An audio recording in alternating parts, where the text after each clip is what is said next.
Hello and welcome everyone. This is Professor Siddharth Surana. I hope you guys are doing good. मैं तो हमेशा मस्त ही रहता हूं. Welcome to the lecture on amendments applicable for May 21. I will still prefer to call it May 21. वो भले postpone हो गया, but I will prefer to call it May 21 and November 21 attempt. Amendment lecture. Hindi English mix version. English version already separately available hai. So those who are interested in the English version can go and watch the other videos. Everything is available on my YouTube channel. All the videos will be available on YouTube and all study related material whichever I want to give for free public use, that is available on my Telegram channel. Okay. Sir ये amendment lecture के लिए आप कुछ late तो नहीं हो गए? नहीं.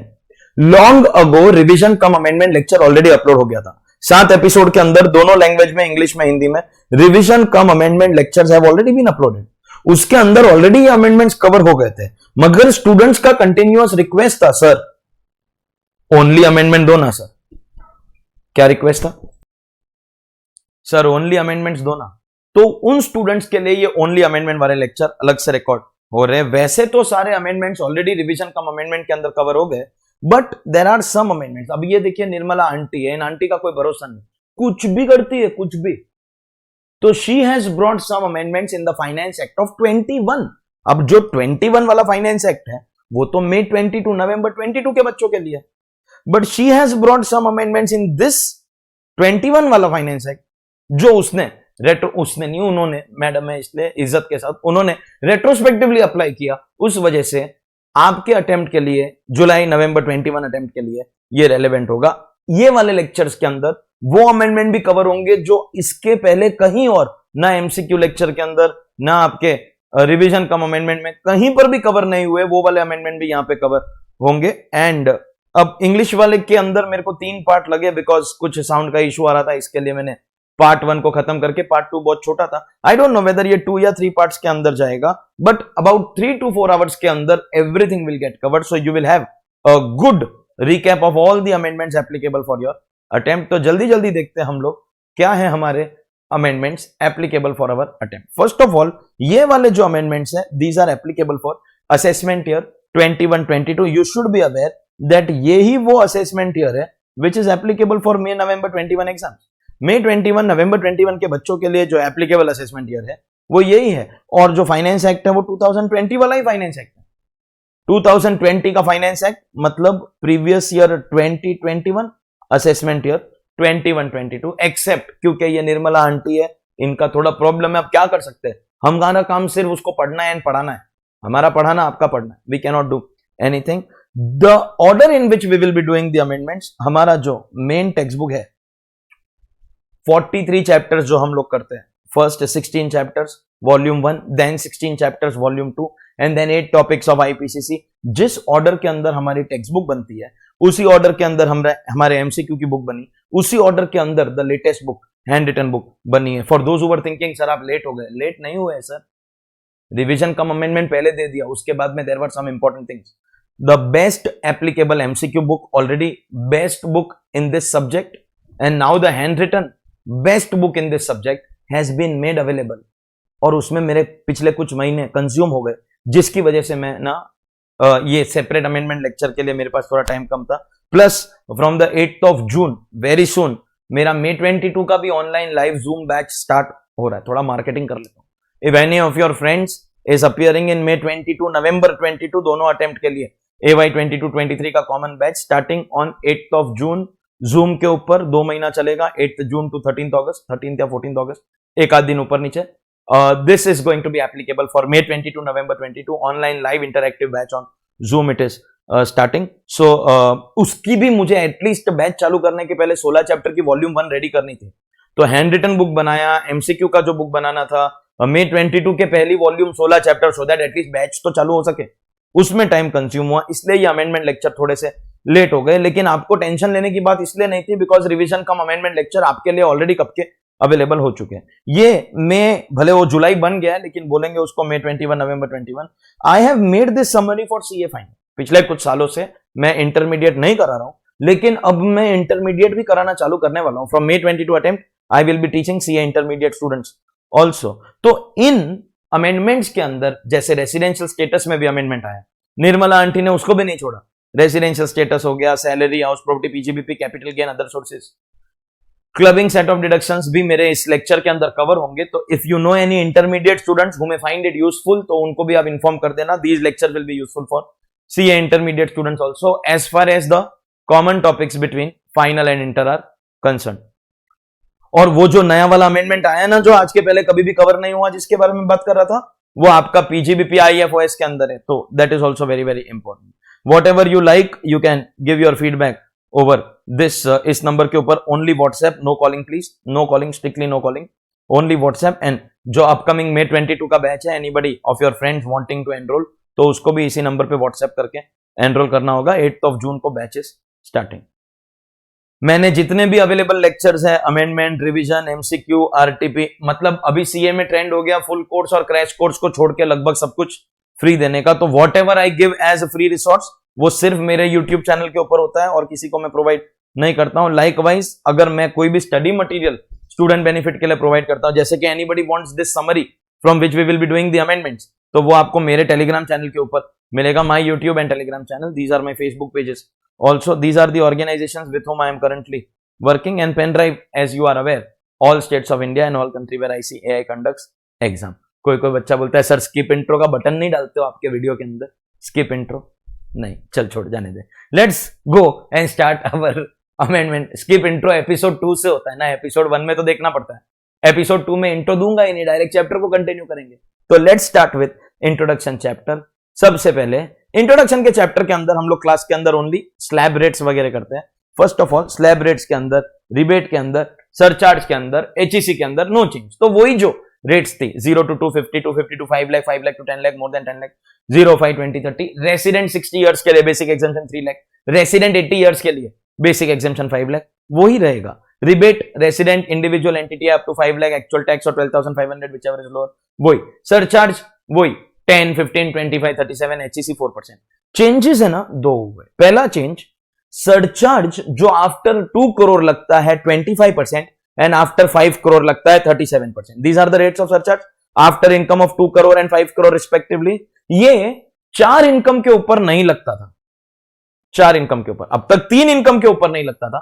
111 है short term capital gain on stock market, 112 है long term capital gain on stock market, 115 AD capital gain for foreign institutional investors.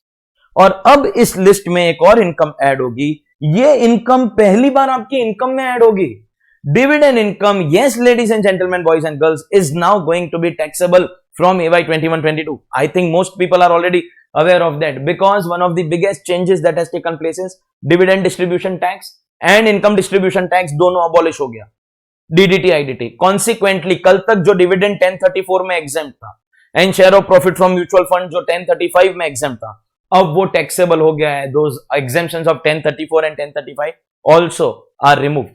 So dividend income is going to be taxable. लेकिन डिविडेंड में भी वही रूल लगेगा। तो rule क्या था? Income greater than 50 lakh 10% surcharge, income greater than 1 crore 15% surcharge, income greater than 2 crore 25% surcharge, income greater than 5 crore 37% surcharge. But if your income is exceeding 2 crore rupees because of 111A, 112A, 115AD capital gain या dividend income, ये amendment है, बाकी 3 existing points है, amendment खाली कितना है, ये 3 के साथ डिविडेंड इनकम, तो फिर आपका पूरे के ऊपर 15% लगेगा, पूरे के ऊपर। अगर आपकी इनकम 2 करोड़ इन इनकम्स की वजह से क्रॉस होती है, एंड मान लीजिए कि आपकी इनकम पहले ही 2 करोड़ क्रॉस कर चुकी है, सैलरी आपका 2 करोड़ क्रॉस हो गया, तो जो भी 25% 37 लगना है वो उसके ऊपर लगेगा। इन इनकम्स का जो टैक्स है इसके ऊपर it is always going to be 15% surcharge. तो 111A, 112A and 115AD FII के साथ साथ अब डिविडेंड इनकम भी ऐड हो गया, क्योंकि अब dividend income with effect from AY 21-22 due to DDT getting abolished, dividend will be taxable, dividend will be taxable, और इसके ऊपर भी NN surcharge of 25 and 37 is not going to be applicable. तो बेसिक टैक्स, सरचार्ज, HEC जो income tax calculation था उसमें इतना सा चेंज हुआ है दैट 25-37 सरचार्ज नॉट एप्लीकेबल की लिस्ट में डिविडेंड इनकम का भी एडिशन हो गया, इतना सा ही चेंज हुआ है। The actual change that has taken place here is with effect from AY 21-22 a new taxation regime has been introduced. Individual HUF के लिए एक नया सेक्शन आया है 115BAC and resident cooperative societies के लिए एक नया सेक्शन आया है 115BAD. 115BAC, 115BAD, new taxation regime for individual HUF and resident cooperative society respectively. मतलब हम लोग अब आपको एक ऑप्शनल टैक्सेशन रेजिम दे रहे हैं. ओल्ड रेजिम जो आपके एग्जिस्टिंग स्लैब्स थे 0, 5, 20, 30, या न्यू रेजिम में नए रेट्स देंगे. न्यू आके ओल्ड डिलीट कर दे तो कितना अच्छा है. या तो न्यू लेके ही मत आओ, तो जैसे चल रहा है वैसे चलने दो. New and old will coexist because अब ये ऑप्शन है. And now SSC is going to choose old or new whichever is beneficial. ये आपके लिए नया या सरप्राइजिंग नहीं है. 115BAA and BAB were already introduced for domestic companies last year AY 2021. Domestic companies के लिए दो नए सेक्शन लास्ट ईयर आए थे. 115BAA for existing domestic companies 22%, compulsory surcharge 10%, compulsory HEC 4%, effective rate यहां पर आपका आ रहा था 25.16 है. एंड 115BAB की अगर बात करूं तो newly incorporated manufacturing companies basic 15, compulsory surcharge 10, compulsory HEC 4, making the effective rate 17.16. ये एग्जिस्टिंग न्यू टैक्सेशन रेजिम के सेक्शंस है कंपनीज के लिए, जो हमको पहले से पता है. अब ये कॉन्सेप्ट हम लोग इंडिविजुअल HUF को भी देंगे एंड कोऑपरेटिव सोसाइटी को भी देंगे. तो कंपनी की एक ओल्ड टैक्सेशन रेजिम थी, old or new whichever is beneficial. What was the difference? New में एक लंबा लिस्ट ऑफ टैक्स बेनिफिट दिया है, लाइक 10AA का डिडक्शन, ये जो SEZ वाला होता है, scientific research, 35AD, agriculture extension, skill development, ये सब चैप्टर 6 है. ये सब टैक्स बेनिफिट छोड़ दो. That means you will increase your income and pay tax at these reduced rates. ये पहला बेनिफिट. एंड दूसरा secret benefit, any company opting for these two sections, तो मैट यानी कि minimum alternate tax not applicable. These were the two tax benefits applicable in new taxation regime for company. अब ये same चीज हम लोग individual HUF and cooperative society के लिए भी करेंगे. इंडिविजुअल HUF के लिए 115BAC में वैसी एक लिस्ट दी है, leave these tax benefits, we will reduce your tax rate. नए स्लैब्स भी दिए, नए स्लैब्स के बारे में हम डिस्कस करेंगे, कितना टैक्स बचेगा वो भी डिस्कस करेंगे. एंड रेसिडेंट कोऑपरेटिव सोसाइटी के लिए 115BAD something similar, leave your tax benefits and we are going to reduce your tax rate. मतलब 115BAA BAB एग्जिस्टिंग सेक्शंस है, BAC BAD नया आया है. तो ये न्यू टैक्सेशन रेजिम के टोटल हमारे पास 4 सेक्शन हो जाते हैं. BAA BAB कंपनीज का है जो लास्ट ईयर ही आ गया था. BAC इंडिविजुअल HUF का है एंड BAD कोऑपरेटिव सोसाइटी का है. ये दोनों करंट ईयर में है. मगर इन चारों में कॉमन कुछ बातें हैं. Let me tell you those common things and I am not going to teach you BAA BAB in detail because ये अमेंडमेंट लेक्चर है. ये एक असम्पशन पे हो रहा है कि आपने नवंबर 20 के अटेम्प्ट तक का लॉ पढ़ा हुआ है. You have studied last year, you want to learn the amendments. ये उसलिए हो रहा है. This lecture is recorded only for that purpose. I hope you understand what I am saying. तो BAA BAB डिटेल में नहीं कराऊंगा, डिटेल में करेंगे ये दो नया सेक्शन जो आया है. BAA BAB कंपैरिजन के काम आएगा, क्योंकि अगर आपको BAA BAB का लॉजिक पता है तो यहां पे काम आएगा. What is common in all these sections? एक, आपका टैक्स का रेट कम होगा. तो ऑफ कोर्स BAA BAB के रेट्स हमको पता है, BAC BAD हम देखेंगे. सेकंड, आपको टैक्स बेनिफिट्स छोड़ने पड़ेंगे जो भी आप डिडक्शन लेते हो. इन दीज सेक्शंस आल्सो कुछ लिस्ट थी, उसमें भी एक अमेंडमेंट आया, लेकिन वो मैट के चैप्टर में करेंगे. सिमिलरली यहां पे भी आपको टैक्स बेनिफिट छोड़ना पड़ेगा. Third, new taxation regime is always optional. मतलब आप चाहो तो ओल्ड में रह सकते हो. कंपनी को भी वो ऑप्शन था, इंडिविजुअल HUF को भी option. Fourth, if you want the new taxation regime, you have to decide on or before the due date of return filing. You have to exercise the option on or before the due date of return filing. ये भी common. Fifth, companies को MAT नहीं लगता है if the company is opting for new taxation regime. ये दोनों section के अंदर आपको याद होना चाहिए, in these two sections any company following MAT not applicable. तो sir individual HUF cooperative society को तो वैसे भी मैट नहीं लगता है, उनको क्या लगता है? AMT. तो ये दोनों सेक्शन में आने वाले को AMT नॉट एप्लीकेबल. इधर मैट नॉट एप्लीकेबल, इधर AMT नॉट एप्लीकेबल. वही जो अल्टरनेट टैक्स होता है that will not be applicable. This was also common point. मतलब ये सारी चीजें न्यू टैक्सेशन रेजिम में कॉमन है. One more thing which is common is if there is any income taxable under chapter 12. Chapter 12 मतलब होता है special rates of tax, which starts from section 0 110 and goes up to 115 BBG। इसी range में आते हैं आपके short term capital gain 111A वाला, long term capital gain stock market वाला या विदाउट स्टॉक मार्केट वाला, आपके कैजुअल विनिंग्स वगैरह सब कुछ ये रेंज में आते हैं। आप अगर न्यू वाला रेजिम ले भी लोगे ना, if there is any income taxable at special rate, तो उस इनकम पे वो स्पेशल रेट ही लगेगा। मतलब क्या होगा, हमारी जो एनटीटीआई होगी that will be split into 2 part.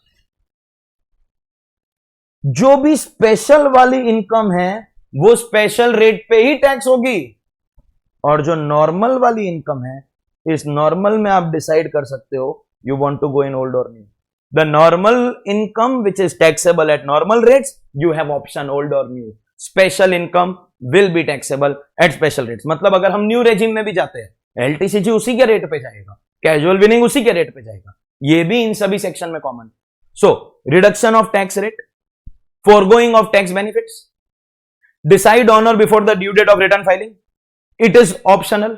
MAT AMT जो भी आपको लगता है वो नए वाले रेजिम में नहीं लगेगा। Special rate will continue to apply.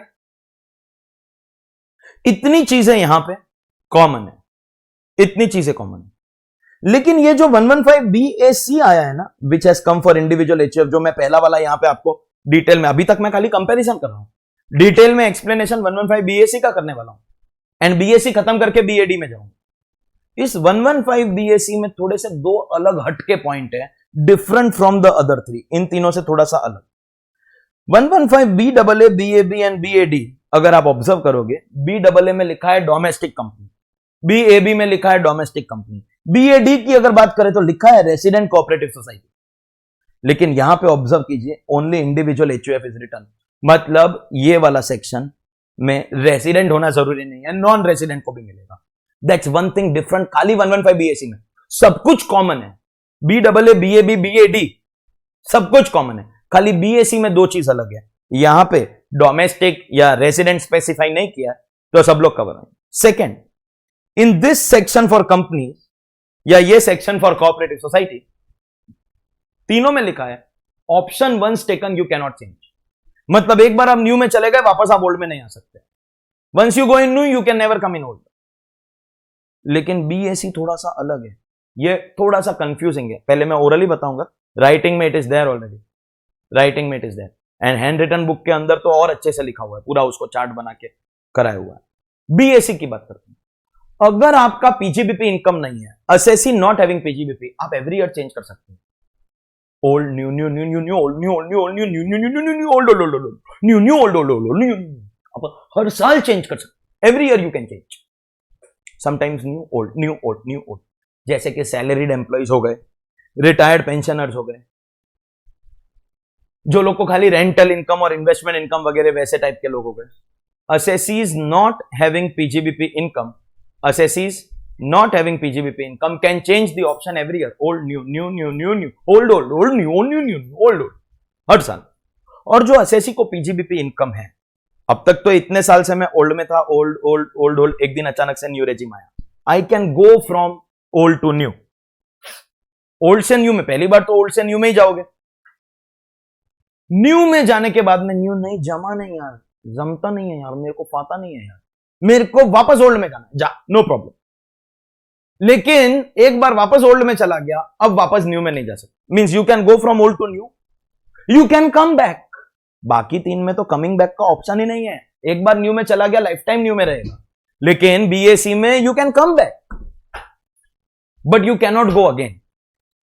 अगर आपका PGBP है, जिसका PGBP नहीं है वो एवरी ईयर चेंज कर सकता है। अगर आपका PGBP है भी और आपने बिजनेस बंद कर दिया and you become a case of no PGBP, then also you can change every year. मतलब मैं एक बार वापस एक काम करता हूं, आपको ना कॉमन पॉइंट्स एंड डिफरेंसेस वापस बता देता हूं। एज फार एज 115 BAA ये कंपनी के लिए है, BAB ये कंपनी के लिए, BAD ये कोऑपरेटिव सोसाइटी के लिए, BAC is for individual HUF. और याद रहे ये दोनों एग्जिस्टिंग सेक्शन है, अमेंडमेंट क्या है, ओनली BAC BAD। इन तीनों में तो कोई फर्क ही नहीं है। 2 डिफरेंसेस इसमें है, BAC के अंदर 2 डिफरेंस है। तो पहले मैं आपको चारों की कॉमन चीजें बताता हूं। Reduction in rate of tax, foregoing of tax benefit, MAT AMT as the case में भी will not be applicable, special rate under chapter 12 will continue to apply. आप कोई भी रेजिम ले लो, वो आप नॉर्मल इनकम पे लगेगा, स्पेशल के ऊपर स्पेशल ही लगने वाला। Special rate will continue to apply. New regime हमेशा ऑप्शनल रहेगी, कभी भी कंपलसरी नहीं हो सकती। अगर आपको न्यू रेजिम चाहिए तो you have to exercise the option in your ROI on or before the due date of return filing. ये चारों में कॉमन है। कॉमन डिफरेंस इसमें दो है। इन तीनों में domestic company, resident cooperative society लिखा है, यहां पे नहीं लिखा है, मतलब यहां पे रेजिडेंट नॉन रेजिडेंट दोनों आ सकते हैं। इन तीनों में सेकंड डिफरेंस बोला है once taken cannot change, once taken cannot change, once taken cannot change. यहां पे non PGBP every year change कर सकता है। Old new, new new, old old, old old, old new new new, every year change कर सकता है। लेकिन PGBP वाला ओल्ड टू न्यू अलाउड, नहीं जमा सर, नहीं जमा, वापस न्यू टू ओल्ड अलाउड, लेकिन अब वापस न्यू में जाना अलाउड नहीं होगा।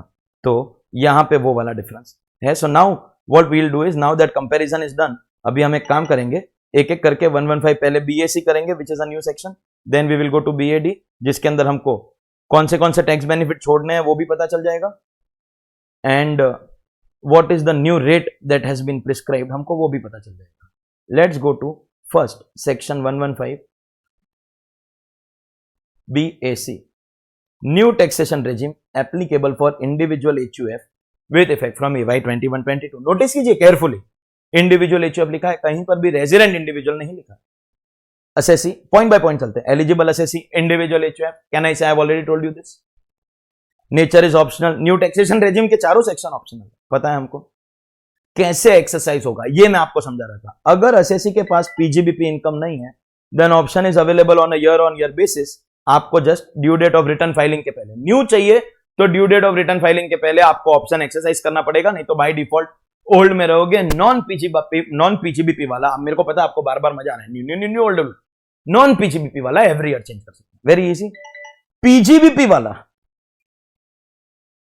ऑप्शन वंस एक्सरसाइज, मतलब आप ओल्ड से न्यू में चले गए, can be change only once, आप वापस आ सकते हो, बट उसके बाद you can never go. You can go from old to new, you can come back, but you can never गो।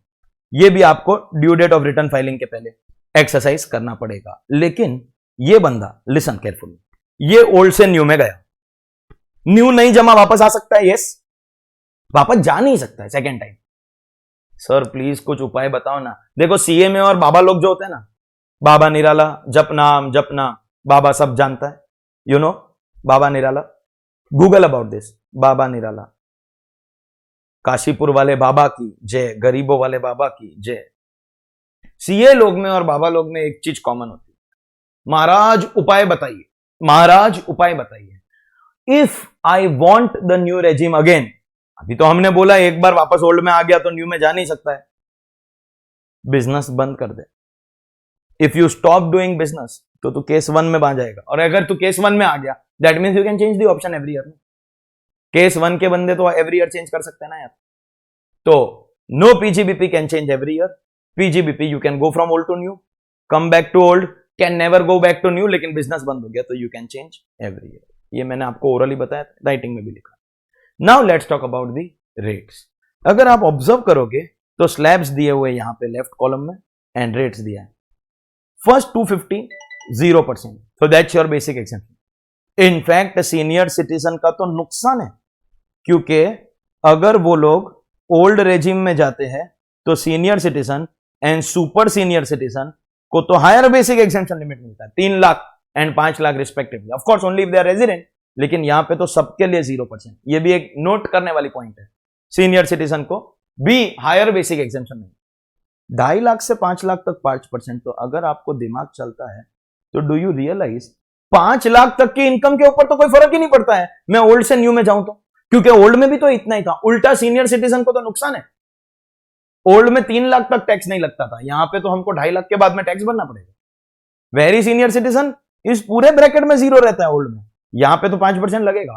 उल्टा इन लोगों को तो नुकसान है। And if we talk about normal individuals like you and me less than 60 years, तो 5 लाख तक की income के ऊपर कोई फर्क नहीं पड़ता है। Do you understand? Then let's go ahead. अगर आप ऑब्जर्व करोगे तो स्लैब 2.5 लाख से बढ़े 250 250 252। ऑब्जर्व कीजिए, अगर आपको लर्न करने की मेहनत को कम करना है तो रास्ता है। बोला ना सीए लोग बाबा लोग उपाय बताइए, रास्ता है। ऑब्जर्व नो प्लीज, 250 250 250 250 250 और रेट भी बढ़ रहा है 5% से। तो अप टू 5 लाख तो कोई भी चेंज नहीं है, समझ में आया? क्योंकि जहां मैं आपको अगर खाली रेट्स बताना होता तो बोल देता 2.5 लाख से स्लैब बढ़ेगा, 5% से रेट बढ़ेगा, तुम लोग लर्न कर लेना। लेकिन मैं आपको यहां पे कंपैरिजन करा के बताऊंगा न्यू में और ओल्ड में क्या फर्क पड़ेगा मेरी टैक्स लायबिलिटी के ऊपर। चलिए देखते हैं। नेक्स्ट स्लैब ओल्ड में तो सीधा 10 लाख तक जाता है, 20% लगता है। यहां पे इन्होंने 5 लाख को एक साथ नहीं 2.5 लाख का 2 ब्रैकेट बनाया। So 5 lakh to 750, in old it is 20 but in new it is 10। That means can I say we are saving 10%।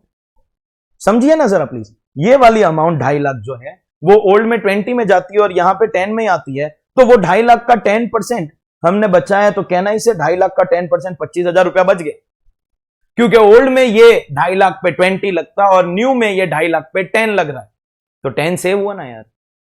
Likewise if we talk about the next bracket, old में यहां तक 20% है ना, ये दोनों का 20% है, 5 लाख से 10 लाख। लेकिन न्यू में क्या है 10 एंड 15, मतलब इसमें हमने 10% बचाया तो इसमें भी हम 5% बचा रहे, क्योंकि 20 का 15 हो रहा है, मतलब इसमें हमने 12,500 रुपया बचाया। Let's go ahead.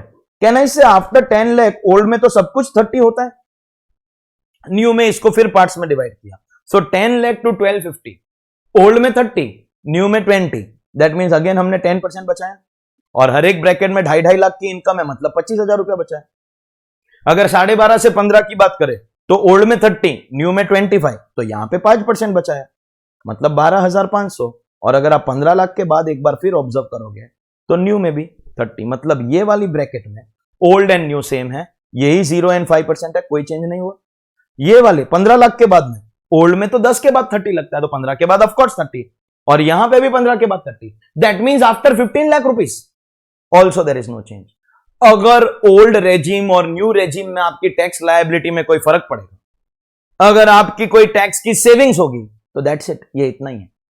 20 वाली ब्रैकेट को जो ओल्ड में थी उसको यहां पे स्प्लिट करके 10 एंड 15 कर दिया, और 30 वाली ब्रैकेट को यहां पे हमने स्प्लिट करके 20 एंड 25 कर दिया। सो 10% 5% 10% 5% के हिसाब से सभी में 2.5 लाख रुपए का स्लैब आता है। तो accordingly 25,000 12,500, 25,000 12,500। Listen to me ladies and gentleman in very clear words, अगर मैं एचईसी सरचार्ज को इग्नोर कर दूं और सिर्फ बेसिक टैक्स की बात करूं, तो न्यू रेजिम में जाने से असेसी का हाईएस्ट पॉसिबल सेविंग्स, इससे ज्यादा पैसा बचेगा नहीं, 75,000। मान लो कि मैं ये रिड्यूस जो रेट्स है ना नहीं भरता हूं, पूरा ओल्ड में अगर मैं भरता हूं तो मेरा एक्स्ट्रा टैक्स खाली 75,000। ओल्ड रेजिम में रहने से 75,000 ज्यादा लगता है। और I should put it this way, if I go in new regime, the highest possible tax savings is going to be rupees 75,000. 75,000 is the highest possible saving. अगर आप न्यू रेजिम की बेनिफिट गिनने बैठोगे तो 75 से ऊपर 1 रुपया नहीं मिलेगा, लेकिन अगर आप न्यू रेजिम के नुकसान गिनने बैठोगे, राहुल गांधी बोलता है ना, खत्म, tata, finish, bye bye, enormous loss. Because ये इतना लंबा लिस्ट ऑफ टैक्स बेनिफिट्स, इतना लंबा लिस्ट ऑफ डिडक्शंस आपको छोड़ना पड़ेगा। Before I go to that, आपको इतना तो याद है ना कि chapter 12 will continue to apply even if you are in new taxation regime. मतलब आपको जो ऑप्शन मिलता है, that option is only on your normal income. आपकी जो नॉर्मल इनकम है उसके अंदर आप डिसाइड कर सकते हो ओल्ड में जाना है कि न्यू में जाना है। If there is any income taxable at special rate, तो उसके ऊपर तो आप किसी भी रेजिम में चले जाओ, special rate will continue to apply on that income. Only your normal income, ये स्लैब्स न्यू वाले, और वो 0 to 250 250 to 5 lakh 5 lakh to 10 lakh वाले स्लैब्स ओल्ड वाले। याद रहे, न्यू में जाने से हाईएस्ट सेविंग्स पॉसिबल 75,000 रुपीज, इससे ऊपर आप 1 रुपया बचा नहीं सकते। Benefit side highest 75, loss side इतना लंबा लिस्ट ऑफ टैक्स बेनिफिट आपको छोड़ना पड़ेगा। This list is massive, this list is big, this list is huge. इतनी लंबी लिस्ट ऑफ टैक्स बेनिफिट आपको छोड़नी पड़ेगी। ये अमाउंट करोड़ों में हो सकता है। बेनिफिट मैक्सिमम 75,000 होगा, लॉस आपका अनलिमिटेड हो सकता है। एक एक करके let us see what are the tax benefits to be foregone to avail the option of 115 BSE। मतलब अगर आपको न्यू रेजिम में जाना है तो ये सब छोड़ना पड़ेगा एक एक करके। अल्टीमेटली ये सब क्या है, ये टैक्स बेनिफिट्स है, ये छोड़ने पड़ेंगे। सेक्शन 10(5) असेसीज को मिलता है लीव ट्रैवल कंसेशन। जब भी आपका एम्प्लॉयर आपको देता है LTC, you can use that money. India में कहीं पर भी आप जा सकते हो एक पिकनिक के लिए, और जो अमाउंट गिवन बाय बॉस या amount paid for ticket which ever is lower होता है, उसका एक एक्सेम्पशन आपको छोड़ना पड़ेगा। सेक्शन 10, ये क्या लिस्ट है, we are going to go into the depth of this list. 20 tax benefit है, ये सारे टैक्स बेनिफिट आपको छोड़ने पड़ेंगे। This is a tax benefit, नया रेजिम में जाना है तो छोड़ना पड़ेगा। That means if you want these benefits you have to stay in the old regime. चलिए देख नेक्स्ट, हाउस रेंट अलावेंस का एक टैक्स एग्जेम्पशन मिलता है 10(13)(a) के अंदर। Actual HRA receive 50% of salary in Mumbai, Chennai, Delhi, Kolkata, 40% of salary in other places, rent paid minus 10% of salary whichever is lowest. ये exemption आपको छोड़ना पड़ेगा if you have to go to the new regime. Section 10(14) में salary income के सामने certain allowances के exemption मिलते हैं। Children education allowance 100 rupees per month, maximum 2 children. Children hostel allowance 300 rupees per month, maximum 2 children. Tribal area allowance 200 rupees per month. Transport allowance normal employees का 1600 per month and handicapped employees का 3200। Handicapped, disabled, दिव्यांग employees 3200 rupees per month is a long list of tax benefits which is available. किधर? 10(14) में। New regime चाहिए तो ये वाले benefits आपको छोड़ने पड़ेंगे। कुछ एक्सेप्शंस दिए, 4 आप ले सकते हो। कौन से एक एक करके देखते हैं। फर्स्ट, ट्रांसपोर्ट अलावेंस फॉर दिव्यांग एम्प्लॉय, मतलब नॉर्मल एम्प्लॉय को जो 1600 पर मंथ मिलता है वो न्यू रेजिम में छोड़ना पड़ेगा। जो हैंडीकैप्ड एम्प्लॉय को 3200 पर मंथ मिलता है वो ओल्ड में ले चाहे न्यू में ले, उसको मिलेगा। मतलब we want to be a little beneficial towards our divyang brothers and sisters, तो उनको मिलेगा। Conveyance allowance for performing office duties, of course office के काम से अगर आपको किधर भेजा है तो जो आपका खर्चा होता है वही एग्जेम्पशन है।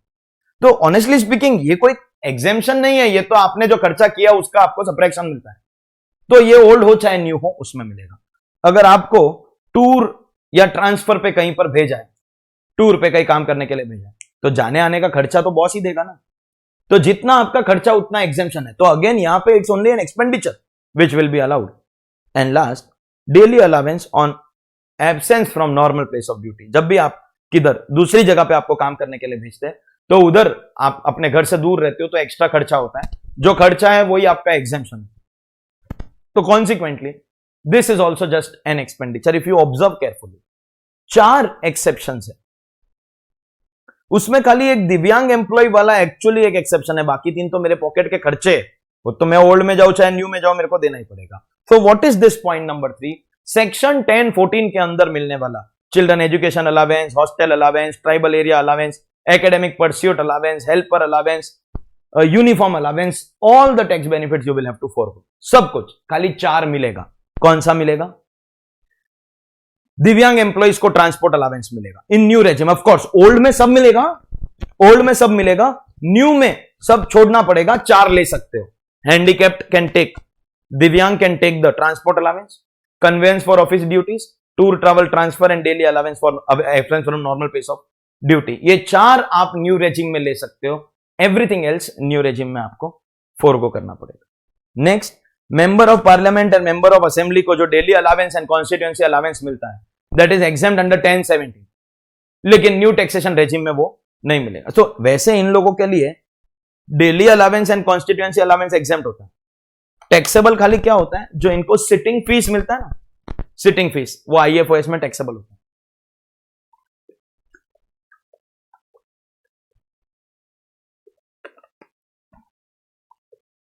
Sitting fees is taxable, daily allowance and constituency allowance are exempt, लेकिन नए रेजिम में वो एग्जेम्पशन नहीं मिलेगा। न्यू टैक्सेशन रेजिम में वो एग्जेम्पशन छोड़ना पड़ेगा। 10(32) clubbing of income of minor child. जब भी माइनर चाइल्ड के इनकम की क्लबिंग होती है, पेरेंट्स के हैंड्स में होती है।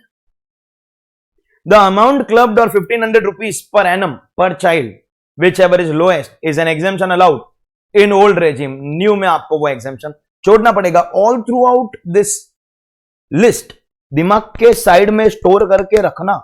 ये कौन सा लिस्ट चल रहा है? List of tax benefit to be foregone in order to be eligible for new regime. 10 double A SEZ का डिडक्शन वेरी इजी है, तो हमको पता है 15 साल का 3 स्लॉट होता है, 5 साल का 5 year 1 to 5 6 to 10 and 11 to 15 छोड़ना पड़ेगा। सैलरी इनकम के सामने डिडक्शंस मिलता है, standard deduction maximum 50,000, entertainment allowance for government employees, professional tax if paid, छोड़ना पड़ेगा। हाउस प्रॉपर्टी में आपको जो डिडक्शन मिलता है एसओपी के सामने इंटरेस्ट का डिडक्शन, वो छोड़ना पड़ेगा। एसओपी में अगर आपको याद होगा तो there is no income, it's a loss. जो इंटरेस्ट का डिडक्शन होता है वही फाइनल आंसर ऑफ लॉस होता है, and that loss is basically use to reduce your other income, set off के लिए नहीं मिलेगा। बट लेट्स बी क्लियर, मैंने मेंशन भी किया ये सिर्फ एसओपी के ऊपर। एलओपी में यू शो इनकम, डीएलओपी में तो you don't earn, still you show income. तो एलओपी डीएलओपी में आपको इंटरेस्ट का डिडक्शन मिलेगा, फोरगो किस में करना है, ओनली एसओपी। एसओपी में इंटरेस्ट का डिडक्शन नॉट अलाउड। सेक्शन 32(1)(2 है, additional depreciation will not be allowed. Additional depreciation 20% रहता है, एंड ये एक करेक्शन मैंने करवाया था in my ICDS and case law lecture, so some students are already aware of this, जिसने भी वो लेक्चर अटेंड किया है, दैट वो जो 35% additional depreciation Andhra Pradesh, Bihar, Telangana and West Bengal में मिलता था, that was available till 1920 till 31 March 20। Now we are in the previous year 2021, तो ये अब ये 35% का कॉन्सेप्ट अब निकल गया। Wherever additional depreciation is going to be allowed, wherever additional depreciation is going to be allowed, it is going to be only 20%। वो भी छोड़ना पड़ेगा अगर आपको नया वाला रेजिम चाहिए तो। Only you can claim normal depreciation, additional depreciation नहीं मिलेगा। 32AD का डिडक्शन अभी वो रिडंडेंट हो गया, because that was also available only till 1920, same for backward states Andhra Pradesh, Bihar, Telangana, West Bengal, तो वो भी आपको छोड़ना पड़ेगा। तो एडिशनल डेप्रिसिएशन छोड़ना पड़ेगा, 32AD डिडक्शन छोड़ना पड़ेगा। 32AD इज इररिलेवेंट नाउ, लेकिन एडिशनल भी 35 इज इररिलेवेंट, बट 20 आज भी मिलता है, ओल्ड में मिलेगा, न्यू में नहीं मिलेगा। And normal depreciation you can claim whether old regime और न्यू रेजिम। 33AB में टी कॉफी रबर का डिडक्शन है, 40% of profits or amount in that transferred in that account with NABARD whichever is lower, and अगर आपका site restoration है तो 20% of profits or amount transferred in the account with SBI whichever is lower. ये दोनों आपके जो deduction है आपकी PGBP इनकम को कम करते हैं, छोड़ना पड़ेगा।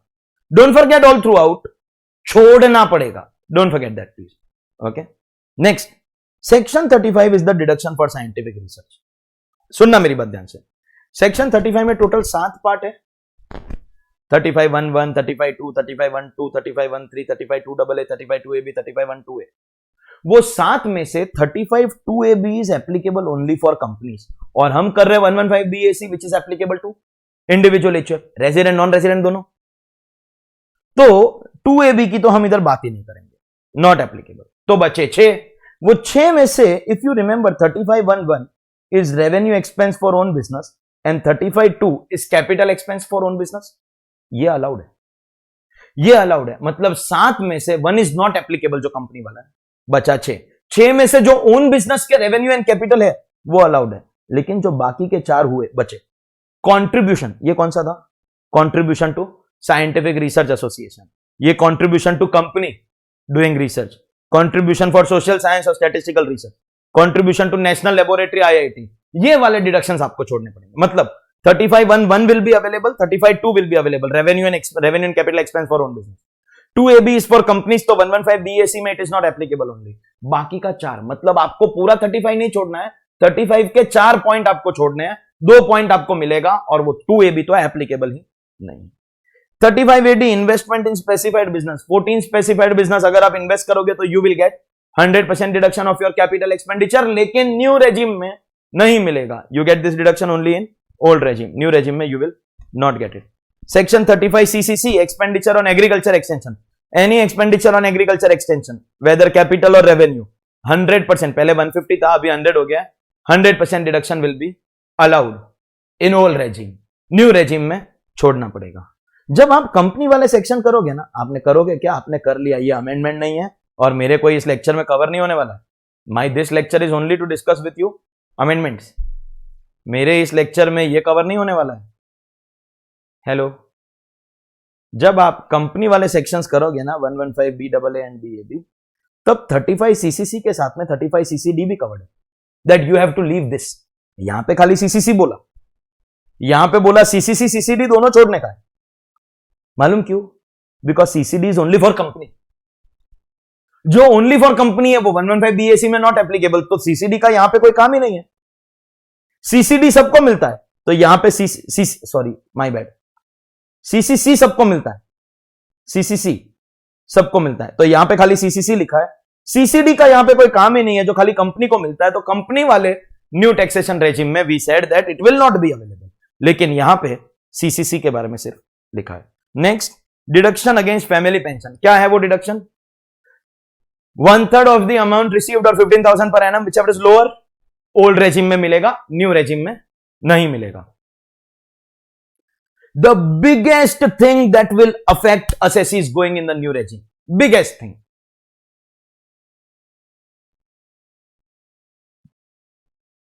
एक बार फिर याद दिला दूं, अगर आप ओल्ड रेजिम से न्यू रेजिम में चले गए, बाई चांस आपका मन हुआ, बेनिफिट मैक्सिमम 75,000 रुपीज, उससे 1 रुपया ज्यादा नहीं है। मैंने एक एक स्लैब का कंपैरिजन करके आपको बता दिया, लेकिन loss can be enormous. Deductions like 35 AD या साइंटिफिक रिसर्च या एग्रीकल्चर एक्सटेंशन अपने जैसे गरीबों भूखों नंगों के लिए एप्लीकेबल नहीं रहता है, लेकिन ये तो ऐसी चीज है जो सबको मिलेगा, सबको मिलता है। अपना 80C 80D, sir by now तो हम लोग को लगता है हम लोग 80U के लिए भी एलिजिबल हो गया है। ये सबको मिलता है ना, छोड़ना पड़ेगा। तेरे को न्यू टैक्सेशन रेजिम चाहिए ना, you will have to forgo chapter 6 से डिडक्शन।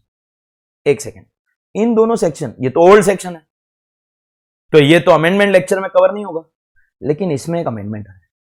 लास्ट ईयर तक, वो मैट के चैप्टर में प्रॉपरली करूंगा, लास्ट ईयर तक लिखा था इनकम रिलेटेड चैप्टर 6 से deduction not allowed, income related. Amendment is in दोनों में भी लिख दिया ऑल चैप्टर 6 से डिडक्शन। कोई भी, चाहे वो इनकम रिलेटेड हो, चाहे वो एक्सपेंस रिलेटेड हो, कंपनी ने डोनेशन दे दिया तो 80G भी नहीं मिलेगा।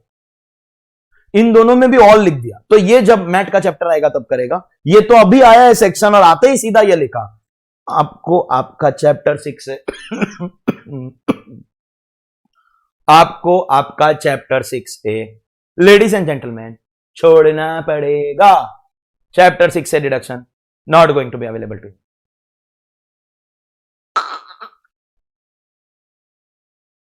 3 एक्सेप्शन दिया। 80 CCD2 employer contribution to NPS, वहां का डिडक्शन कितना होता है? एक्चुअल कॉन्ट्रीब्यूशन और 10% of salary whichever is lower. Government employees में 14% ऑफ सैलरी दिया, ये मिलेगा। सर ये क्यों मिलता पता है? ये अमाउंट ऑलरेडी आपकी सैलरी इनकम में ऐड हो गया। Employer has contributed money in NPS, लेकिन मेरी सैलरी में ऐड हो गया, कैश नहीं मिला तो नीचे डिडक्शन ले लेंगे, ये मिलेगा क्योंकि ये वैसे ही सैलरी में पहले ऐड हो। Second, 80JJAA employment of new employees, new workman, 30% of additional employ cost. ये हम प्रमोट करना चाहते हैं, नौकरियां क्रिएट करना चाहते हैं। We don't want everybody sell pakora, we want to create jobs, तो इसलिए JJAA अलाउड। एंड एक 80LA करके डिडक्शन मिलता है आईएफएससी को, 100% deduction of profits for 10 consecutive years out of first 15 years. 10 years तक आपको मिलेगा, कंटिन्यूस होना चाहिए, 1357 नहीं ले सकते हो, 1 to 10, 2 to 11, 3 to 12, यही आपके ऑप्शन है। 10 ईयर्स में मिलेगा, वो 10 कंटिन्यूस होना चाहिए, और वो भी फर्स्ट 15 में होना चाहिए। आप ईयर 10 to 20 नहीं ले सकते। 10 years continuous years out of first 15। 100% deduction is available to assessees in IFSC, unit located in IFSC, वो आपको न्यू रेजिम में भी मिलेगा। अदर देन दीज 3, आपका 80C 80D 80G 80U सब गया। No chapter 6A deduction will be available, no chapter 6A। खाली 3 मिलेगा। कौन सा 3? CCD2, JJAA and 80LA for IFSC. इतना करके उनका पेट नहीं भरा था। सॉरी, मैंने कैमरा खाली इधर तक रखा है, क्योंकि अगर आपको थोड़ा और नीचे करके पेट दिखा दिया ना, तो आपको पता चलेगा। You will ask me, sir how many months? 2 साल से घर पे लॉकडाउन में, 1.5 साल ऑलमोस्ट होने को आया। आदमी 1 साल से घर पे, 1 साल से ज्यादा से बैठा है, तो वेट इंक्रीज नहीं होएगा क्या? मतलब when we teach in classroom, ऐसा स्टैंड अप करके इधर से उधर जंप मारता रहे, पूरा क्लासरूम में इधर से उधर कूदी मारता रहता है। अब घर पे इधर से इधर कूदी मारेगा ना, तो कैमरा में मैं ही नहीं दिखेगा। थोड़ा और जोर से कूदी मारेगा तो माइक टूट जाएगा। ऐसा एक जगह पे स्टैचू की तरह बैठना पड़ता है। डांस करने का मन है पढ़ाते पढ़ाते, लेकिन कर नहीं सकता, कर नहीं सकता। तो तुम इसको देखो मत, खाली इसका आवाज सुनो। मस्त ना?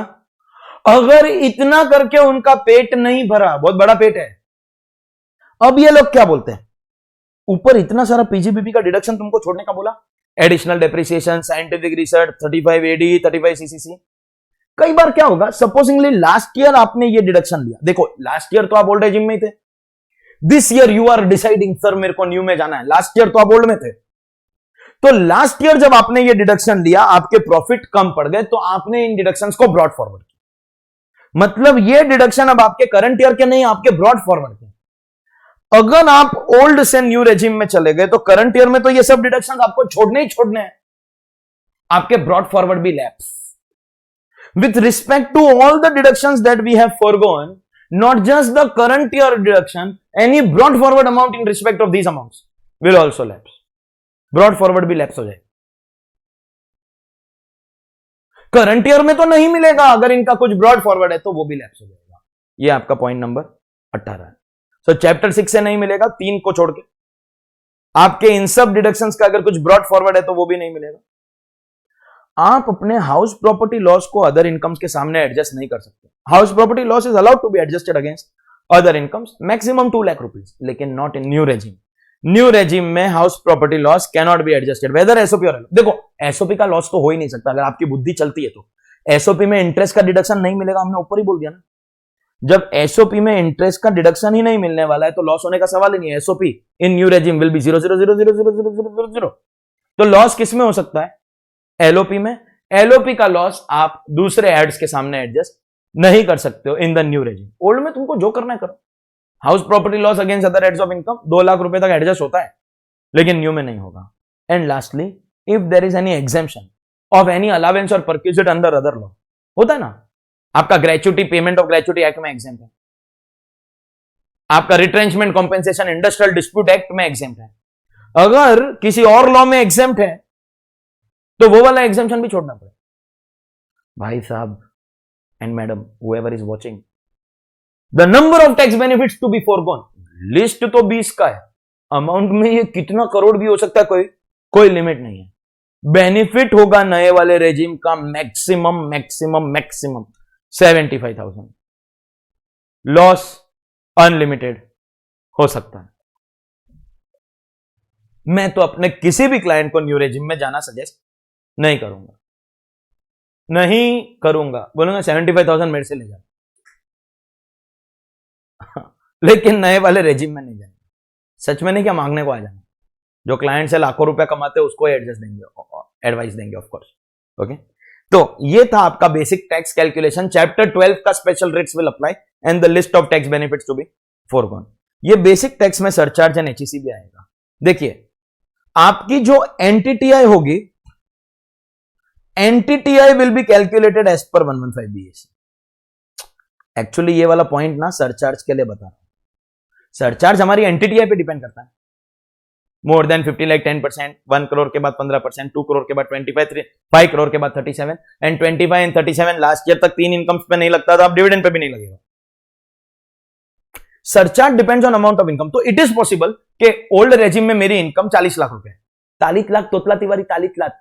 ओल्ड रेजिम में मेरी इनकम 40 लाख रुपया है, लेकिन न्यू रेजिम में I am going to forgo tax benefits. When I decided to forgo tax benefits तो वो 65 लाख हो गया। तो ओल्ड में शायद सरचार्ज नहीं होगा, न्यू में आएगा। It will depend on entity as per 115 BAC. HEC में क्या है ना, दिमाग लगाने का जरूरत ही नहीं है, भी तो बचा के रखो। एचईसी चाहे तुम ओल्ड ले लो चाहे न्यू ले लो, 4% on basic tax plus surcharge. So rates of surcharge in new regime are same as far as 115 BAC is concerned. ये भी एक डिफरेंस है। अगर आपको BAA याद होगा तो कंपलसरी 10%, BAB याद होगा तो कंपलसरी 10%। नीचे जो कोऑपरेटिव सोसाइटी का भी सेक्शन है ना, इसमें भी सरचार्ज कंपलसरी 10% है।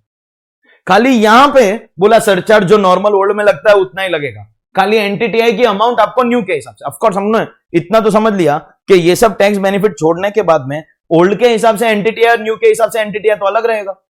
तो ओल्ड की एनटीटीआई ओल्ड का सरचार्ज डिसाइड करेगी, न्यू की एनटीटीआई न्यू का सरचार्ज डिसाइड करेगी। HEC will be 4% always. और ये भी मैंने आपको कब का बता दिया, और ये आपके लिए कोई नई बात नहीं है। कंपनीज को मैट नहीं लगता है, ठीक उसी तरह बीएससी बीएडी में AMT will not be applicable. And then अगर आपने बीएससी अच्छे से समझ लिया तो बीएडी आपको समझने में मुश्किल नहीं पड़ेगा, उल्टा ज्यादा इजी है। बीएससी में कंफ्यूजन था, non PGBP every year change कर सकता है, पीजीबीपी जा सकता है, वापस आ सकता है, वापस नहीं जा सकता। इधर मस्त है, once taken can never change. एक बार न्यू में चले गए वापस ओल्ड में, ये तो आपके सीए कोर्स के जैसा है, एक बार आप न्यू में चले गए वापस कभी ओल्ड में नहीं आ सकते। इधर भी आपको टैक्स बेनिफिट छोड़ना है, वो लिस्ट छोटा है, 10 ही है। और गुड न्यूज, ये 10 ये 20 में से ही है, ये 20 में से ही 10 पॉइंट है। जो भी इंडिविजुअल वाले हैं ना, सैलरी वाला एंड वो एमपी एमएलए वाला, फैमिली पेंशन वाला, वो सब निकाल दोगे तो ही 10 मिल जाएगा। और बाकी के पॉइंट तो आपको ऑलरेडी पता है, जैसे कि 115 BOD resident word very clearly highlighted, resident cooperative society. तो बीडबलए बीएबी बीएडी में डोमेस्टिक रेजिडेंट लिखा है, लेकिन बीएससी में नहीं लिखा है, तो उसमें इंडिविजुअल एचयूएफ नॉन रेजिडेंट भी हो सकता है। It is optional of course, new के सारे के चारों सेक्शन, ये तो चारों में कॉमन ऑप्शनल है, to be exercised on or before the due date of return filing. However यहां पे इट कैनॉट बी चेंज, यही तो अलग है बीएससी के अंदर, और सिर्फ बीएससी के अंदर अलग है, बीडबलए बीएबी में भी यही लिखा है, once taken cannot change on or before due date of return filing. सब में यहां का tax rate flat 22। Cooperative society का ओल्ड रेजिम का रेट्स क्या है? First 10,000 10%, 10,000 to 20,000 20%, more than 20,000 30%, 1 crore की इनकम के बाद में 12% सरचार्ज जैसे पार्टनरशिप फर्म को आता है, एंड 4% एचईसी। यहां पे basic tax flat 22 plus always 10% surcharge, नीचे मैंने लिखा है यहां पे, टेंशन मत लेना, plus always 4%। The effective rate over year is going to be 25.168। Actually ये तो same as 115 B double A में, 115 बी डबल ए में जो रेट है, हेलो, वो तो अमेंडमेंट नहीं है, वो एग्जिस्टिंग रूल है। अमेंडमेंट का लेक्चर ना एग्जिस्टिंग प्रोविजन पढ़ के आने का, सर पूरा डायरेक्ट टैक्स एक बार वापस करा लो, तो रिवीजन के लेक्चर देखो, वो भी यूट्यूब पे डाले हुए। रिवीजन रिवीजन क्रैश कोर्सेज जो हम लोग देते हैं, जिसके अंदर कोई चैप्टर तो पूरा फुल कोर्स का ही होता है। एंड ये तो चैलेंज है, अगर कोई इंडिया में मेरे क्रैश कोर्स की प्राइसिंग को कंपीट कर सके, 2,500 रुपए में क्रैश कोर्स देता हूं पूरा 90 आवर्स का। चैलेंज है अगर कोई इसको मैच कर सके प्राइसिंग को। क्वालिटी तो वैसे भी कोई नहीं मैच कर सकता भाई, प्राइसिंग की बात कर रहा हूं, प्राइसिंग की बात। और अब तो स्टडी मटेरियल के अंदर भी मैचिंग नहीं होगा, एमसीक्यू में मैचिंग नहीं था, अब हैंड रिटन में भी नहीं होगा।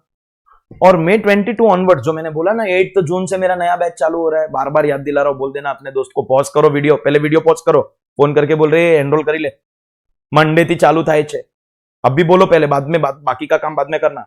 मंडे नहीं, ट्यूसडे 8 तारीख को, 8 तारीख से चालू हो रहा है, बोल देना दोस्त को।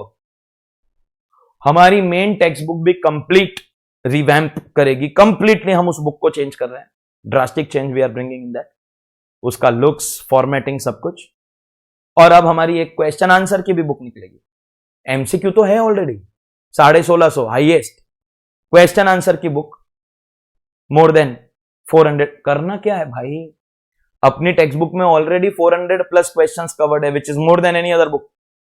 उसको कॉपी करके दूसरी बुक में पेश करने का है। करना क्या है, उल्लू बनाना बहुत इजी है, तुम लोग बनते हो क्योंकि लोग बनाते हैं, बहुत लोग बैठे बनाने के लिए। जो अपनी बुक में 400 क्वेश्चन कवर किए हुए हैं, कोई और बोलता है I am releasing a book of questions, 350 plus question. गधे, मेरी टेक्स्ट बुक में ही 400 question covered.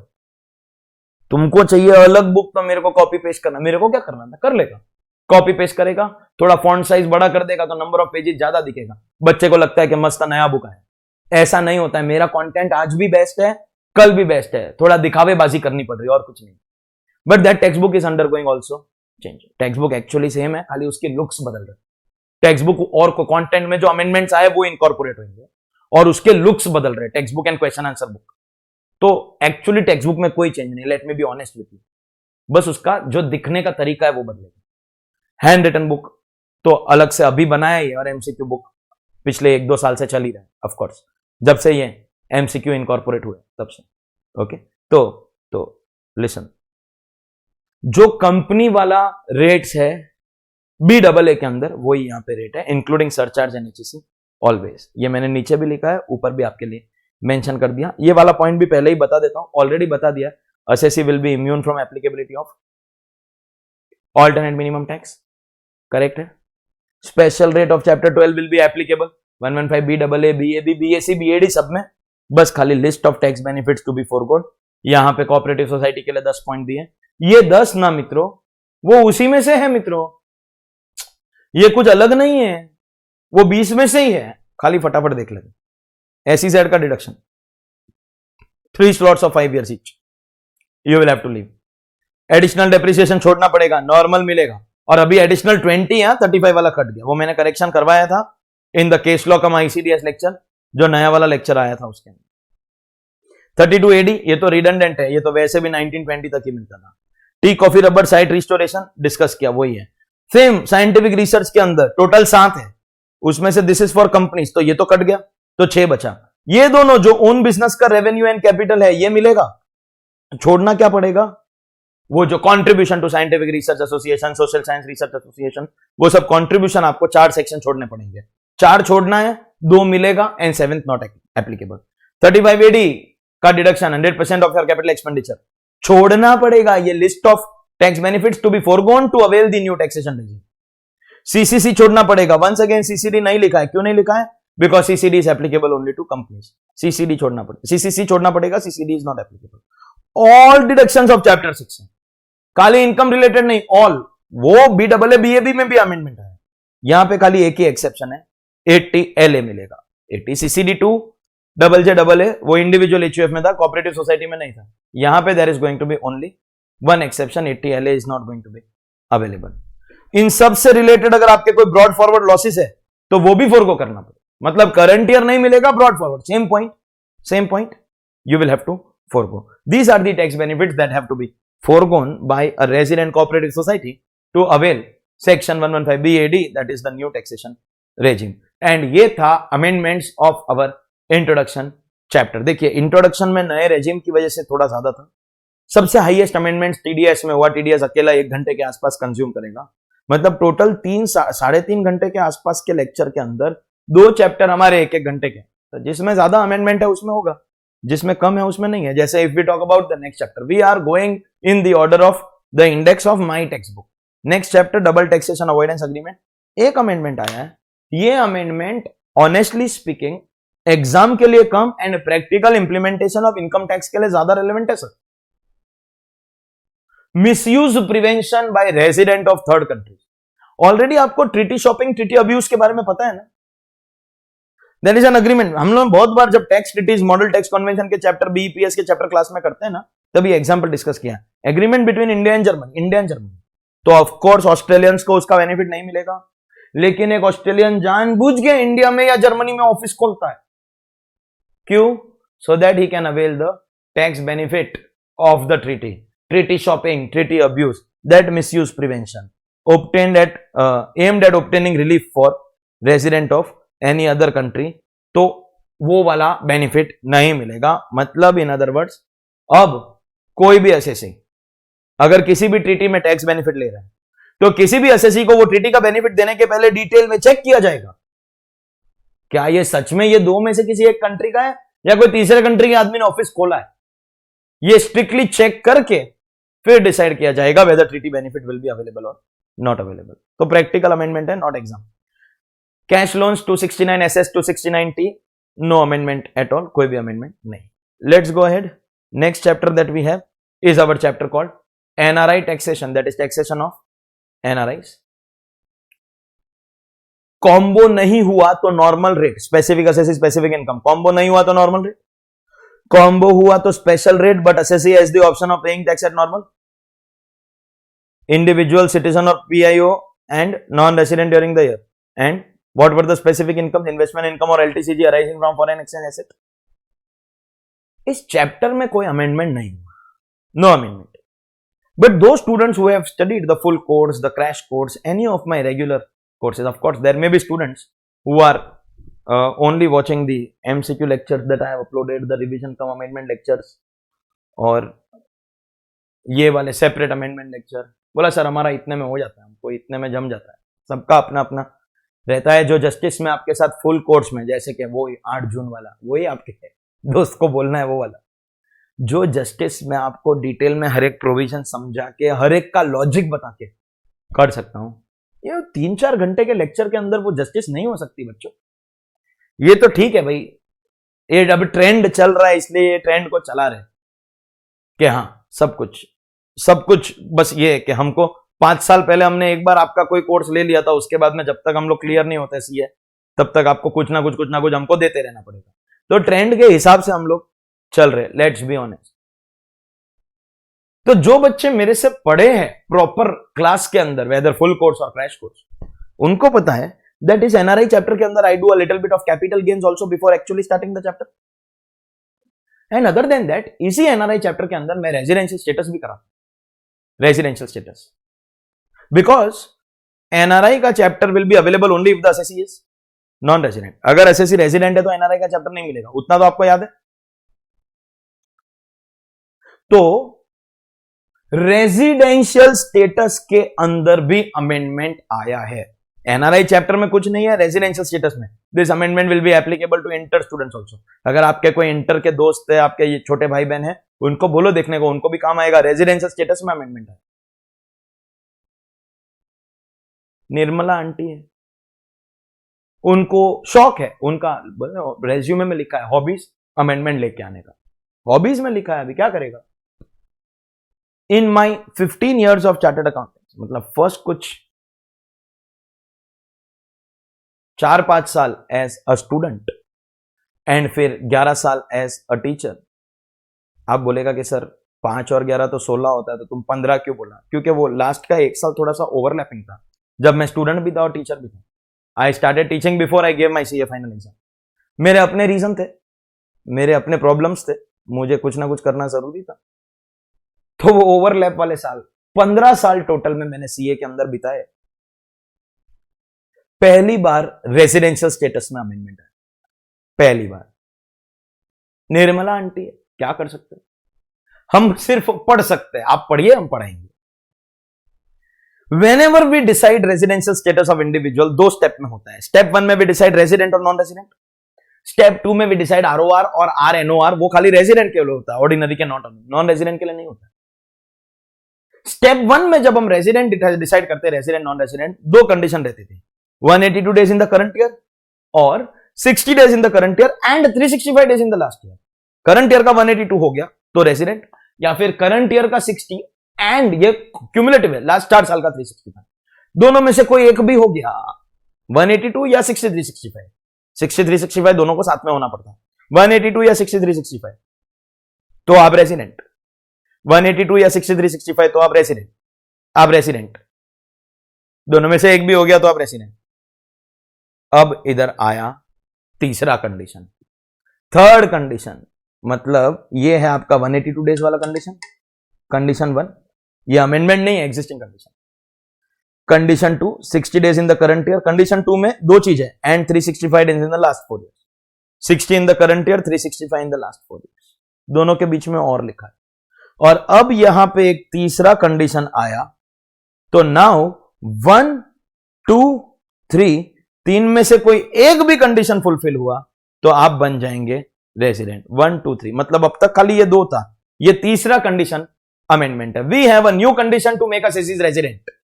Of course second वाले कंडीशन में भी अगर आप देख रहे हो यहां पे, तो कुछ ना कुछ अमेंडमेंट आया, वो बाद में कराऊंगा, so condition 1, 182 days in the current year, no amendment.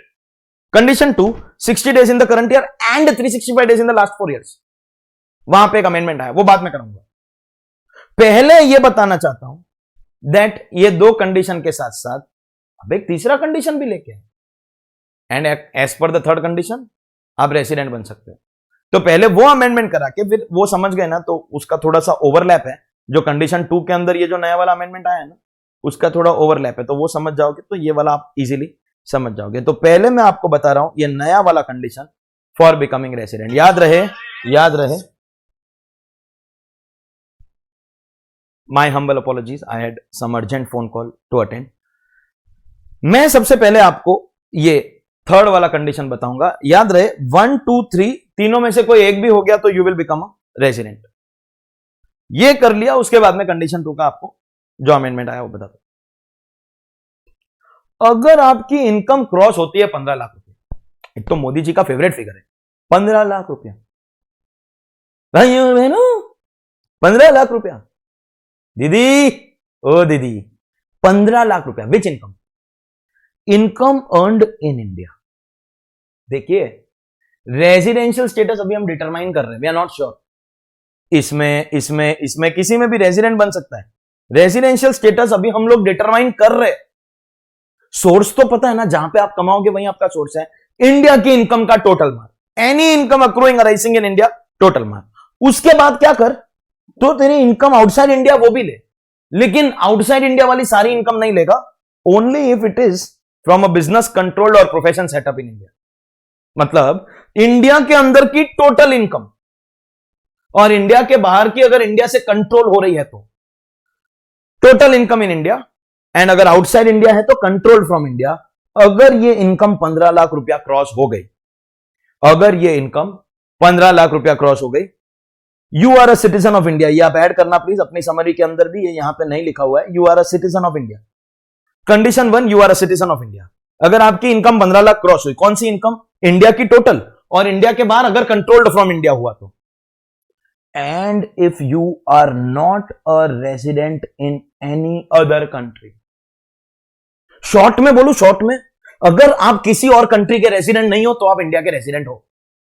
अगर आप किसी और कंट्री के रेजिडेंट नहीं हो तो आप इंडिया के रेजिडेंट हो। जब ये बिल में आया था ना बजट में, तब तो 15 लाख का फिगर भी नहीं लिखा था, सिर्फ इतना लिखा था, not a resident anywhere else, you will be a resident in India. भाई साहब, आपको इतना पता चलता है दैट एक बार आप इंडिया में रेजिडेंट बनते हो, then your world income becomes taxable. अरे यस और नो, अमाउंट के बिना लिख दिया। अरे बड़े बड़े लोग, दुबई के शेख ने फोन किया, मोदी जी क्या कर रहे हो, ऐसा अगली बार गला मिलूंगा ना तो एक साथ दबाएगा ना, हड्डी टूट जाएगा। क्या चल क्या रहा है? मतलब आप ये कहना चाहते हो कि जैसे दुबई में इनकम टैक्स नहीं है, और दुबई में इनकम टैक्स नहीं है तो वहां पे कोई रेजिडेंट तो होगा नहीं, वहां पे रेजिडेंट नहीं है मतलब वो इंडिया में रेजिडेंट हो गया। मतलब दुबई में बैठा बैठा कोई कमा रहा है, तुम इंडिया में टैक्स मांगेगा उससे, कुछ भी, कुछ भी, एनीथिंग। तो फिर जब एक्ट में उसको कन्वर्ट किया, आपको पता होना चाहिए दैट बिल में आई हुई हर चीज एक्ट में नहीं आती है, मॉडिफिकेशंस होते हैं। तब ये 15 लाख का फिगर डाल दिया that Indian income total, foreign income अगर कंट्रोल्ड फ्रॉम इंडिया, अगर दोनों मिला के टोटल 15 लाख रुपया क्रॉस करता है, अगर दोनों मिला के टोटल 15 लाख रुपया क्रॉस करता है, and you are a citizen of India, not a resident, tax resident in any other country, तो आप इंडिया में रेजिडेंट हो। तो आप इंडिया में रेजिडेंट हो, मतलब अब 3 कंडीशन हो गई, 182 days in the current year, 60 in the current year and 365 in the last 4 years. Second condition में 2 पॉइंट आते हैं, एंड थर्ड नया वाला, और तीनों में से कोई एक भी हुआ तो you become resident. What is the new condition? Income more than ₹15 lakh. I hope you have understood which income I am talking about. Last time बोलता हूं, इंडिया का टोटल, फॉरेन में इफ कंट्रोल फ्रॉम इंडिया, अगर वो 15 लाख से ज्यादा है, you are a citizen, not a resident anywhere else, you are a resident, देवियों एंड सज्जनों, you are a resident in India. जाओ मजा करो। मजा आया ना? अगर तुम किधर और रेजिडेंट नहीं हो तो तुम इंडिया में रेजिडेंट हो। ये आपका थर्ड कंडीशन। और अब आपको बताता हूं, सेकेंड कंडीशन जो है वो 60 इन the current year and 365 in the last 4 years है। 60 एंड 365, वो 60 365 कट करके 120 365 हो जाएगा, अगर वही आपकी इनकम अक्रूइंग और arising outside India from a business control from India and Indian income, मतलब वही सेम अमाउंट का टोटल 15 लाख रुपया क्रॉस हो रहा है। यही जो इनकम इधर दिया है। So if you understood this, you will understand that which income are we talking about? Total income earned in India and income earned in a foreign country if the business is controlled from India. Indian income का total and foreign में if the business is controlled from India, अगर वो total 15 lakh रुपया cross करता है, ध्यान से मेरी बात सुनो, अगर वो टोटल 15 लाख रुपया क्रॉस करता है तो हम 120 365 देखेंगे, 60 365 नहीं देखेंगे, 120 365। सर ये तो बहुत क्लियर लॉजिक है कि हमको खाली लोगों की बैंड बजानी, एंड ये तो लेक्चर चल रहा है, प्रोफेसर हूं, प्रोफेशनल कोर्स है, इसलिए बैंड बजानी है बोल रहा हूं। Actual term is something else. I think you understood what that term is. Band बजानी है का एक्चुअल टर्म कुछ और होता है, लेकिन जाने दीजिए, प्रोफेशनल क्लास है। तो यहां पे तो हमको टैक्स चाहिए, तो तुम किधर भी रेजिडेंट नहीं तो तुम इधर रेजिडेंट। यहां पे अगर आप ऑब्जर्व करोगे, 60 365 को 120 365 में कन्वर्ट करना इज अ रिलैक्सेशन। लॉजिक क्या है sir?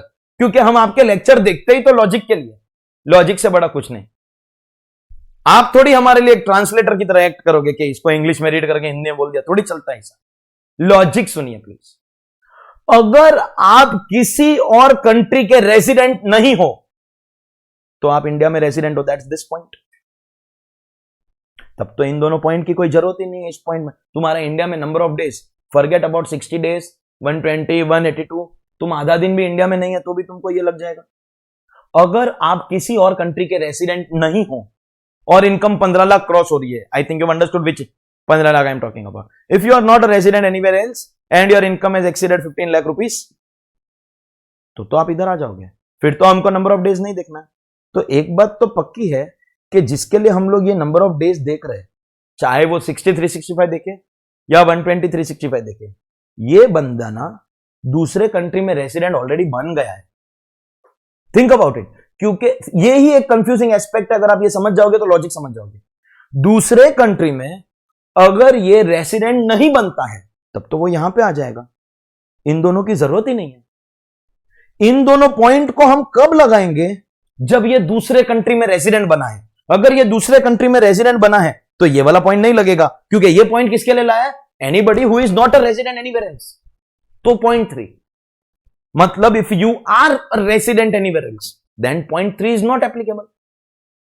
If you are a resident, तो इस आदमी के बारे में आप ये चीज समझते हो क्या कि ये आदमी दूसरे कंट्री में ऑलरेडी रेसिडेंट बन गया है? क्योंकि नहीं बनता तो इधर आ जाता, फिर इसकी जरूरत ही नहीं होती। समझे? तो दूसरे कंट्री में रेसिडेंट बन गया है तो बेचारा ऑलरेडी वहां पे रेसिडेंट्स की वजह से टैक्स बढ़ रहा है। फिर उसको इधर भी हम लोग यार 60 में रेसिडेंट बना दे तो थोड़ा अनफेयर हो जाएगा। तो उसके लिए रिलैक्सेशन करके 123 65, जिसका इनकम 15 लाख वही बनता है जिसका इनकम 15 लाख क्रॉस हो रहा है। Which income? Total income in India and outside India, अगर बिजनेस कंट्रोल फ्रॉम इंडिया है तो। अगर इनकम 15 लाख क्रॉस हुआ and you are not a resident anywhere else तो आप यहां पे आओगे। But if you become a resident anywhere else then you won't come here. तो फिर हमको ये दोनों देखना पड़ेगा। 60 विल बी टू अर्ली, इसलिए we are changing it to 120 and last 4 years का 365। और उसमें भी अगर 182 हो गया तो लास्ट 4 इयर्स भी नहीं देखना। 182 होने के बाद में और कुछ नहीं देखना है। ये तीनों इंडिपेंडेंट है, तीनों में से कुछ भी हो गया तो you will become a resident. So ये है यहां का जो नया कंडीशन वो, एंड कंडीशन 2 में जो अमेंडमेंट आया वो। एंड स्टेप नंबर 2 में we decide whether SSC is ordinary resident or not ordinary resident. I hope इतना तो आपको याद होगा that in step 2 we decide ordinary or not ordinary. 2 condition वहां पे दिया हुआ है, लास्ट 7 इयर्स का स्टे 730 डेज एंड लास्ट 10 में से मिनिमम 2 साल रेसिडेंट। सिर्फ इतना सा यहां पे अमेंडमेंट आया कि आपको वो 2 15 लाख वाले केसेस याद है? कौन से 2? पहला, जो किसी और कंट्री में रेसिडेंट नहीं है तो इंडिया में रेसिडेंट, नया वाला कंडीशन 3। सेकंड, जो किसी और कंट्री में भी रेसिडेंट बन गया है तो उसको इंडिया में 63 65 की जगह पे 123 65 लगाएंगे। वो दोनों हमेशा RNOR रहेंगे। वो जो 2 नए वाले केसेस है ना, वो जो 2 नए वाले केसेस है वो दोनों हमेशा RNOR रहेंगे। द 2 न्यू वाला cases are always going to be RNOR।